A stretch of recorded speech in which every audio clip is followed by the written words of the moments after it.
with the new year, I am a New Year's resolutionist. I am not afraid to set down a resolution that I pick up, it's all good in this hood. So what it is I sit down and I carve out some time where I know it's going to be quiet. My kids might be distracted. I might just have alone time. And I pick up a pen and paper and we just start talking. And I got the coolest kind of download. So I'd like to share that. Welcome to Living God's Light, a podcast to help you strengthen your spirituality and your connection with God. We are so happy to have you as a part of the Living God's Light family.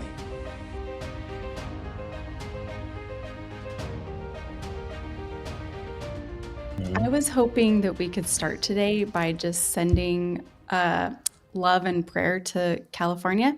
Yeah. And the people that have been displaced, and it is crazy, right? So I just wanted to offer a prayer and condolences to those affected because it's weighing on me. Yeah, let's do just a quick moment of love and attention and intention towards those suffering in California, those who are still suffering in North Carolina. And hopefully that those areas that will get under control as quick as possible. Put the attention towards rain. That's what I want. Rain over there. Yeah. Lots of rain. I'm also throwing out there, there's it's kind of a constant thing worldwide, but there's other parts of the world where there's a lot of turmoil and upheaval going on right now. People with weapons vying for control, and the people who just live their lives end up getting caught in the middle of all that. And it's painful. Worldwide, there's some hurt and some suffering going on. So send out for all of that. For all of that, including Japan too. Japan just got hit pretty hard this morning with a bit of a tsunami and an earthquake. So lots of love to all those areas. Lots of attention to them from heaven, from us, from our hearts. And that miracles will be made. Miracles will be had to save people, to save their livelihoods, to save their families. And also, even in the midst of all of the suffering and the pain, that they can still feel that universal love and peace. We talked before about being in the eye of the storm, that they'll know that they're not alone, even if they feel alone externally. Internally, they won't be alone.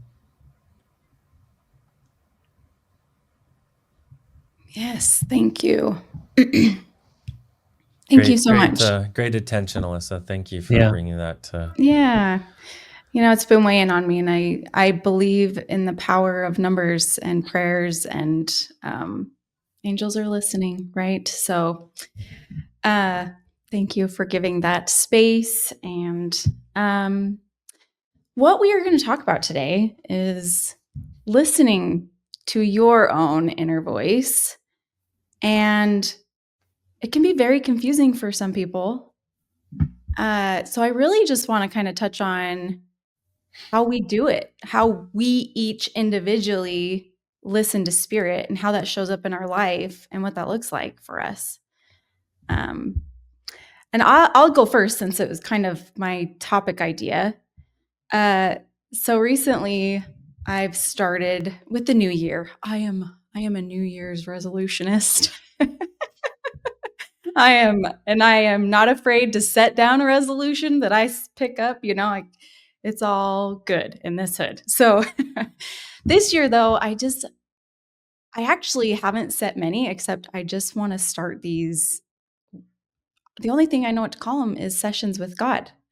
And what it is I sit down and I carve out some time where I know it's going to be quiet. My kids might be distracted. I might just have alone time.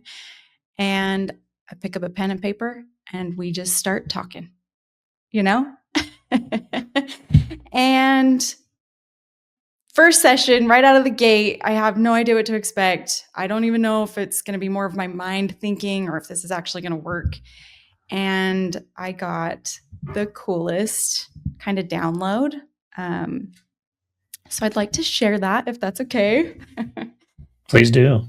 So I was just kind of sharing what was on my heart, and I'm a mom, and there are so many times that I just feel like I am not doing good. Because I just know what I want, like how I would like to improve. And so when these times come up that I'm not doing good and I just have a pattern that I can't break, I said, and I wrote it down. I wrote it down right here. I feel like I'm failing at times. And Spirit interrupted me and said, all right, here we go. I'm going to read what Spirit said, okay? Spirit said, no, a learning child does not fail. Failure is an illusion. Failure is not in the realm of what is even possible.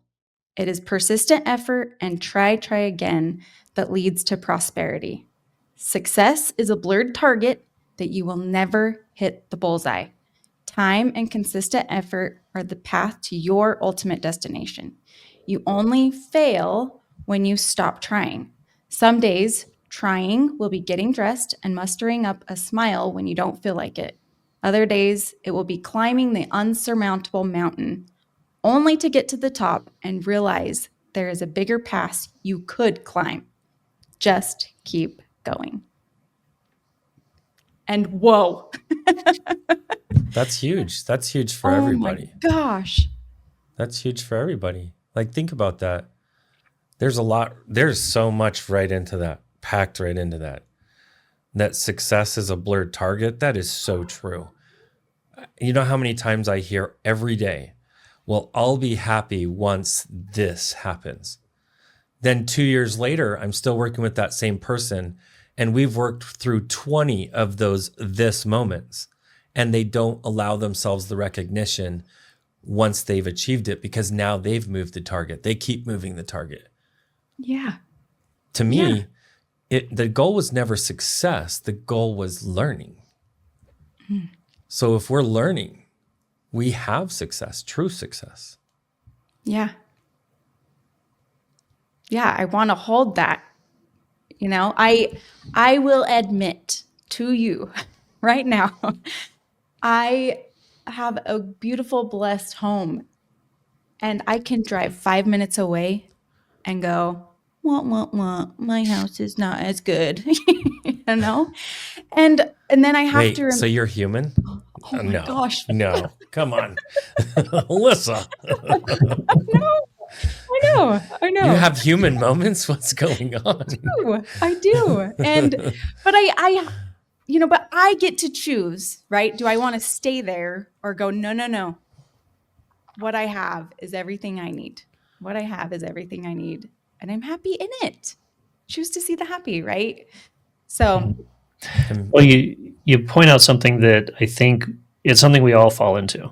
And I've heard it put, I like the way they put it. It's a culture of comparison, where many times we think, and this ties into, and I fell into this on recognizing spiritual impressions. The culture of comparison of all my life I was taught this is how you receive it. And so I was listening for like a small voice or a feeling inside, and I just didn't really recognize how those spiritual impressions come to me. But it happens anytime we have a dissatisfaction with our lives. It's usually because we're comparing ourselves to somebody else. Yeah. There's a little phrase that I like, and I forget who came up with it originally, but two men sit behind prison bars. One sees mud, the other sees stars. Oh, wow. Wow. I like that phrase. One is miserable, one is inspired. Yeah. Yeah. And it's same circumstance. And something else that with the what you shared was when you shared that with me before, and I'm very glad you wrote that down, because it's very powerful and very profound, that sometimes the standards that we hold ourselves to or that we expect out of life for me, that changed when I realized, and this is something that Vinny helped. I love the way that you put this: is life is a classroom, not a courtroom. If it's a courtroom, there's a standard of perfection that you are expecting to achieve, and if you achieve that level of perfection, you've made it. Yeah. The courtroom goes, yes, you pass. Here's your, you can go chill for the rest of eternity. But if we're actually here for learning and growth, and it's an experiential thing, that changes the whole game. Yeah. And what I shared back with you, there's a show that I was watching. There's a line in that show that I backed it up and watched like 3 or 4 times because it was a powerful revelatory moment that this character who had been pushing for perfection in everything, they get to the other side and they realize it wasn't what they thought. And so what they end up sharing, what he said was, there is no prize in perfection, only an end to pursuit. That's very true. Because Yeah. the character had achieved what he thought was perfection. And he got to the other side and realized, okay, there's no more growth. There's no more learning. There's no more challenge, no striving. What else is there to live for? Mm-hmm. Perfection Yeah. is a destination where you sit and enjoy it.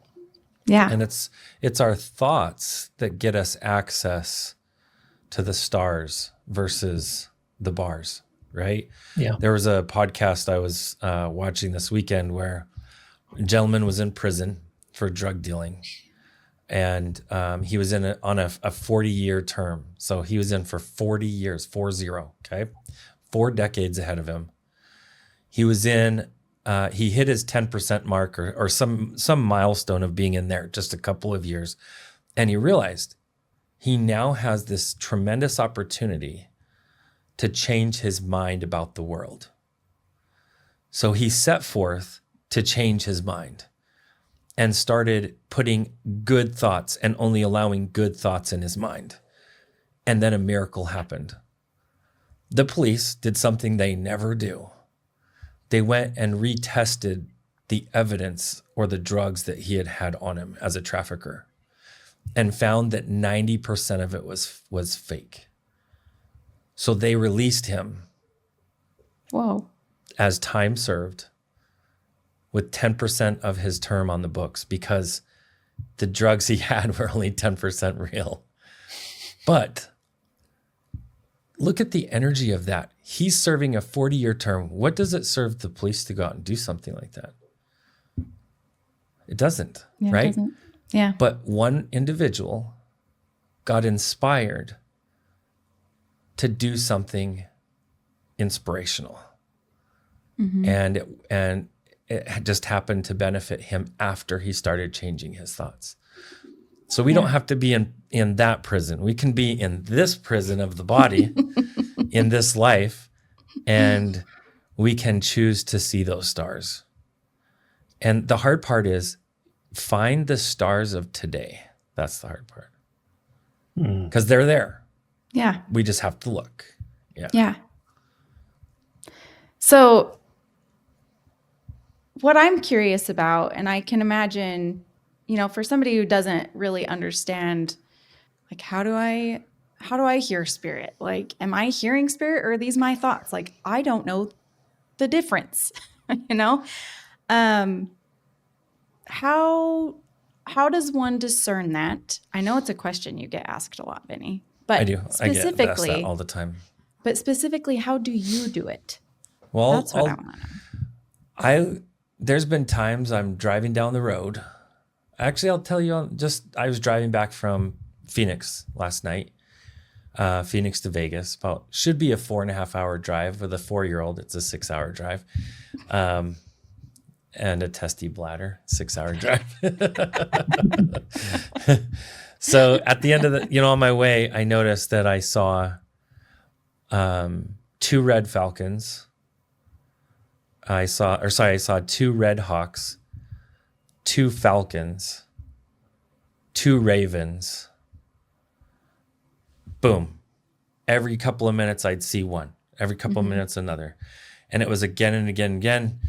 So I took note of it, went into meditation this morning, and bam, answer was there. I knew instantly why I saw that pattern. There's been times where I receive my answer, yes, from my mind, but I can tell it's not coming from me because it's coming from a higher love space than where I exist. Now, Okay. some might argue that's from my higher self, or that's from heaven, or from guides. To me, anything above my love frequency is from essentially the heavens. And I call that, personally, I call that my guides or Holy Spirit, right? Now, there's been other times where I'm about to do something and I get a gut feel like, hey, reel it back, don't do that. And it's more of a protection energy, but it's not coming from fear. It's coming from a loving protection. That comes from my gut, from like low inside me. Yeah. And I follow that. Come to find out there was a protectionary measure I needed to follow. And sure enough, I followed it and it saved me or my family or our welfare. How many of us have been going about our lives and all of a sudden out of nowhere, we start thinking about a particular individual. And then within 72 hours, we either see them or they call us or we run into them somewhere. Yeah. There is this quantum fiber that we are all part of this fabric. We're part of this quantum fabric, all of us. And there is relation to everything. And getting better at realizing that the heavens are trying to speak to us through everything. I've gotten messages from license plates, from gut feelings, from my receipt that I had, a specific number sequence on a receipt.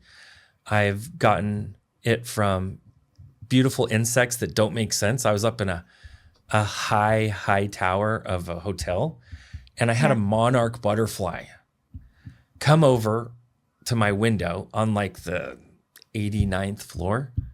Wow. And just sit there and hover. And that's when I learned they actually go really high when they migrate. I didn't know that. But the fact that this was in Chicago at that height, that's not likely heard of, not very often anyway. So like I see messages from heaven, from birds, from animals, from insects, from numbers, from times on the clock, to also that intuitive connection. But I accept it from everywhere. I really do. Am I getting it every time they send it? No. Sometimes I'm catching it the third time they sent it to me. And then they'll let me rewind my life and I'll see where they were trying to get a hold of me earlier. But I wasn't listening. I was too busy. Yeah.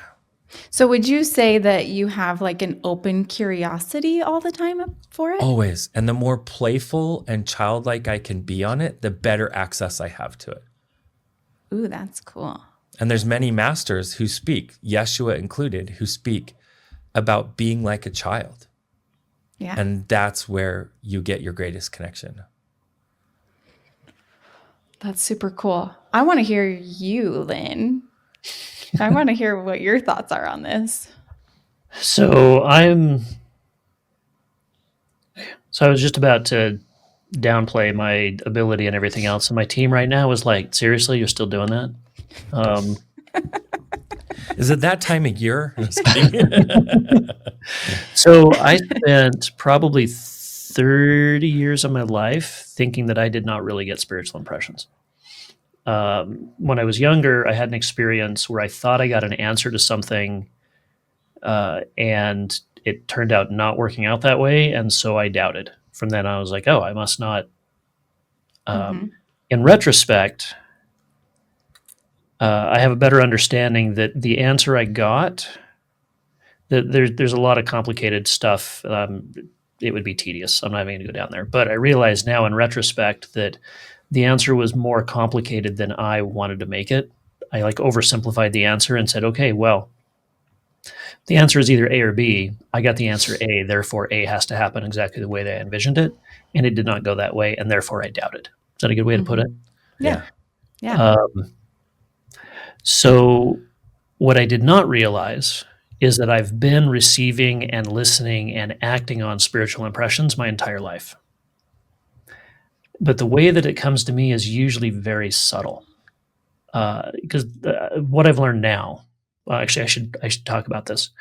When Vinny asked me to help with the book, we were at a writing retreat, and I still remember exactly where we were sitting. We're sitting in the front room on a couple of bean bags, and Vinny said, "Hey, would you help me write my story?" And I've been working on getting it better at saying no to projects people ask me, because I get pulled into so many things and I love to help. But this one, without a second thought, the answer was yes. I was like, yeah, sure, I'll help you.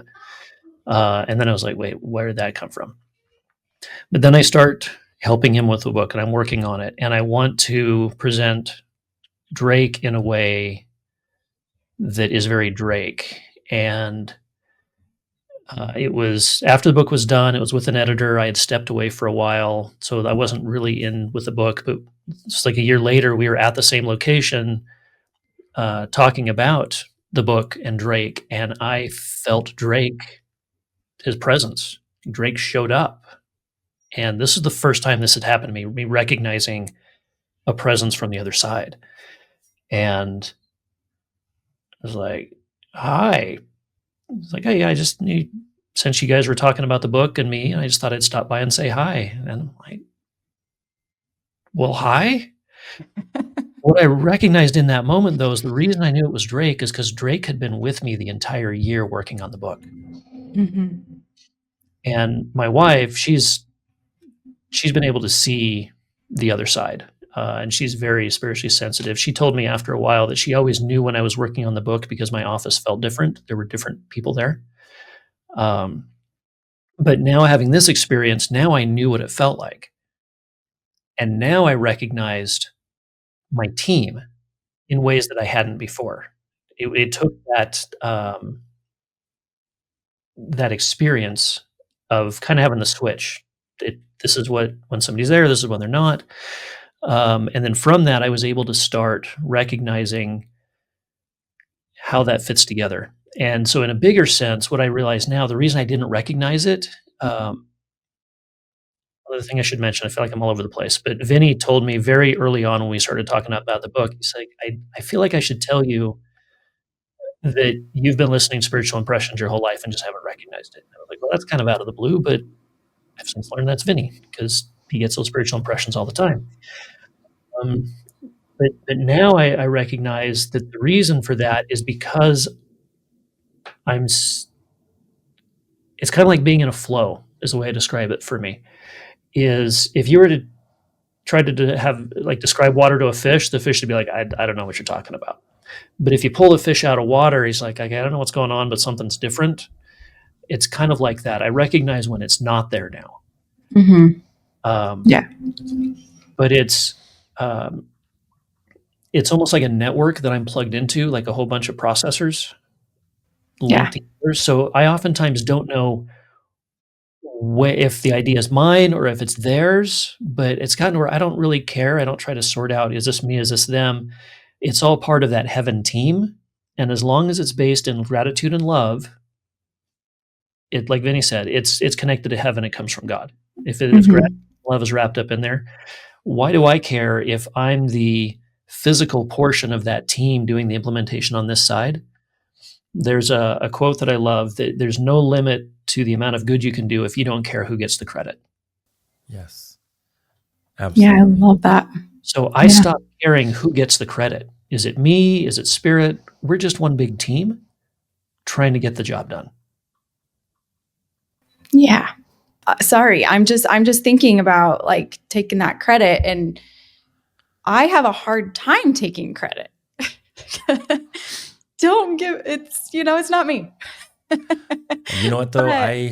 I'm always singing that song. It wasn't me. Like every session I give, I'll show up and people will say, Vinny, you said this, and this.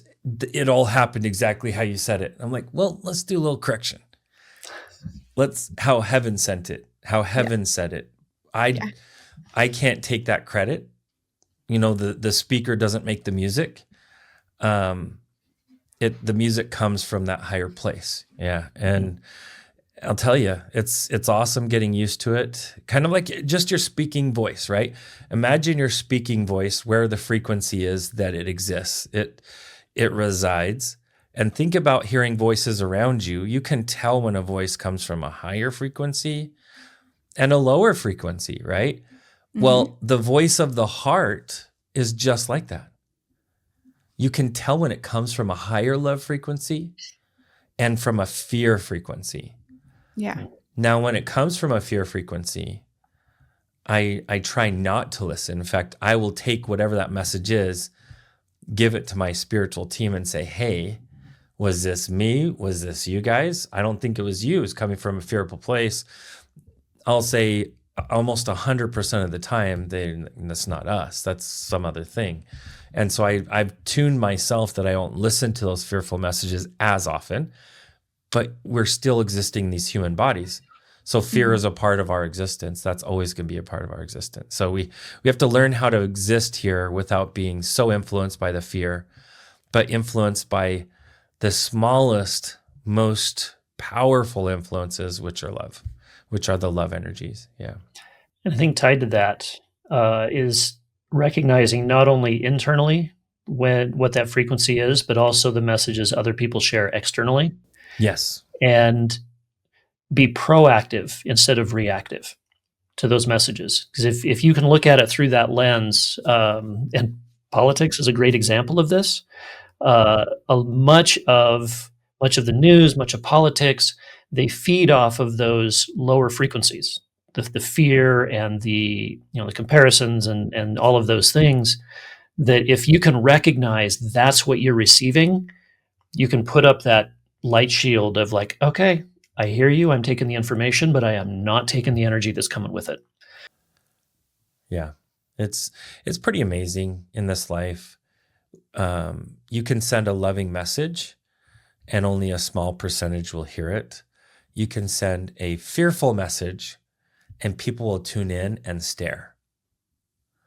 Like, what? Why? And here's why.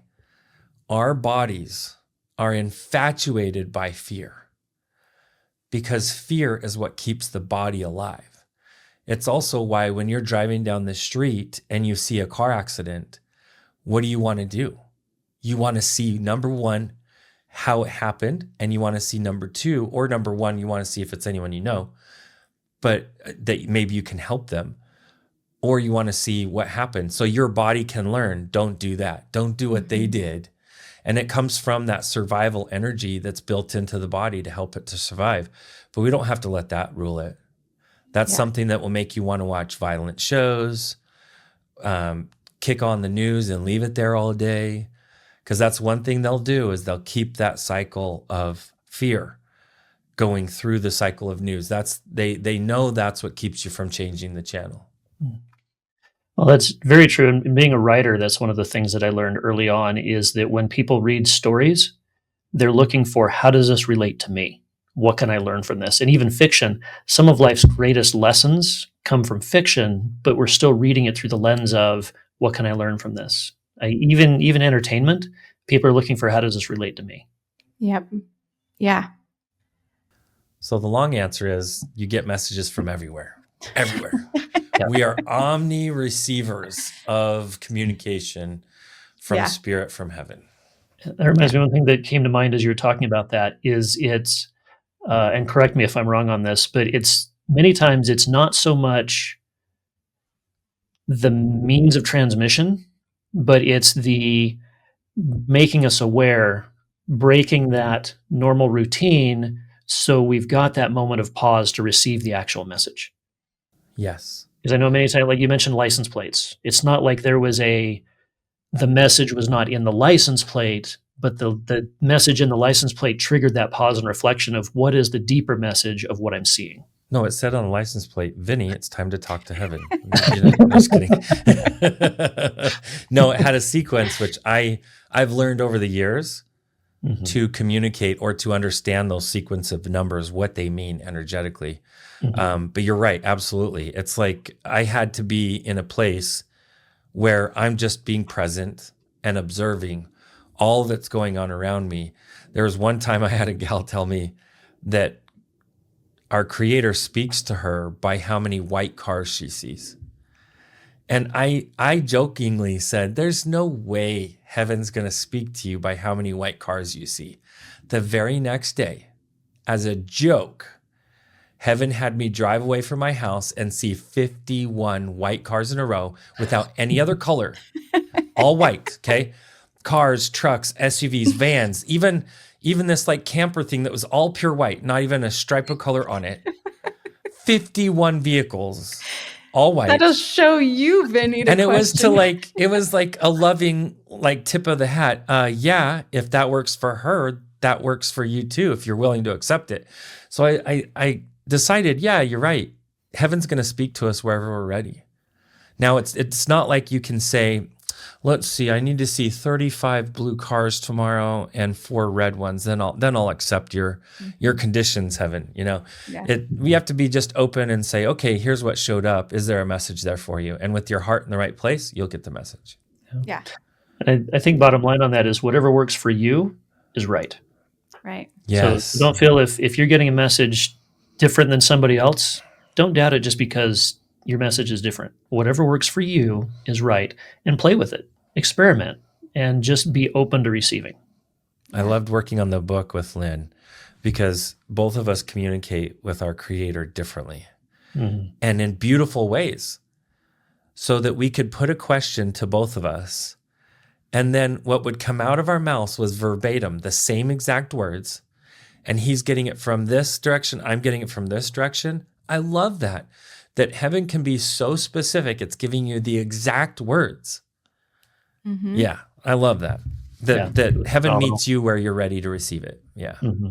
I love that. And, you know, like this little sessions with God thing that I'm doing, I am trying to remember it is a practice, not a perfect, you know, some of the messages I feel like I got, they're just for me. But, you know, if somebody were to pick this up and find meaning in it and they interpret it in a different way, then that's for them. And it's not for me to judge how somebody receives, how they get their messages or what's pressed upon their hearts. And, but yeah, to remember it's a practice. It's not a perfect. Well, some of the highest paid doctors and some of the highest paid attorneys would tell you it's not called perfecting medicine. It's called practicing medicine and practicing law, because that's all we're doing, all of us. Yeah, we're practicing this and we're learning as we go. Yeah. So get playful, right? Yes. Like get playful. Yeah. As playful as you can be. Yeah. Yeah. I love that. And I'd add that just because an unfortunate event happens to you, don't think it's the result of you missing something. Because sometimes that unfortunate event is part of your path, and there's something to learn from that. And don't get stuck in this keeps happening because I haven't learned the lesson. Maybe not. Yeah. I love the analogy in the book of the sword despises the blacksmith until it's time for battle. That maybe it's not a matter of learning, it's a matter of experiencing. And not that you want to get volunteered to be under the blacksmith's hammer, but sometimes you're there and you've just got to endure because of what comes next. Right. And from that hardship comes strength, comes sharpening, and comes a gift that now you are able to listen in the future. So sometimes going through an obstacle here and there, including possibly losing everything, it really helps you realize that we don't necessarily own anything. Things own us. Yeah. But what we do own is our perspective and our beliefs and our relationships. Yeah. We get to feel like we have ownership of those things, and those things are far more important than anything we can buy or build in this life. And those are the things that endure. They are eternal. Yeah. Yep. How beautiful. I think we should leave it there. Yeah. Yeah. Perfect. Say thanks, Alyssa, for sharing that experience.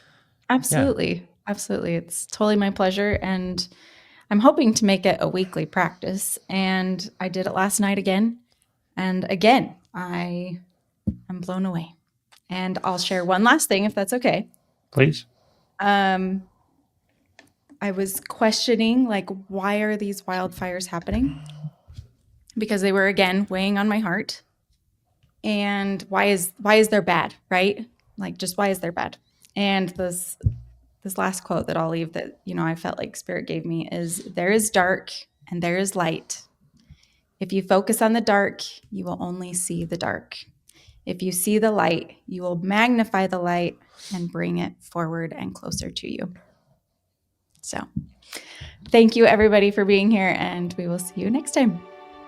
Thank you for joining us on the Living God's Light podcast. You can help keep the show going through getting merch at livinggodslight.com or contributing what you think the show is worth on our website or by going through Patreon. Thank you for sharing your light with the world. You are making a difference, and we love you.